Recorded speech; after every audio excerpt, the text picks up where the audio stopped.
మండలంలో ఐలాపూర్ గ్రామంలో 119 సర్వే నెంబర్లో ఏదైతే ప్లాట్లు చేసి గవర్నమెంట్ ల్యాండ్లో అక్రమంగా ఎవరైతే ఎంక్రోచ్మెంట్ అయ్యారో వాళ్ళని రిమూవ్ చేయడం జరిగింది. అట్లనే 462 సర్వే నెంబర్లో ఒక 25 గుంటాస్ ఎంక్రోచ్మెంట్ అయి ఉన్నారు. ఆ ఎంక్రోచ్మెంట్స్ కూడా ఇవాళ కంప్లీట్ చేయడం జరిగింది.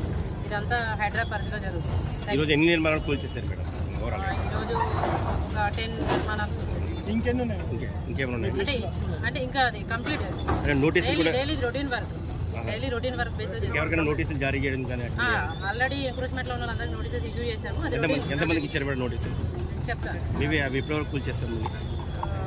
రొటీన్ ప్రాసెస్లో జరుగుతుంటుంది. రొటీన్గా డైలీ జరుగుతుంది.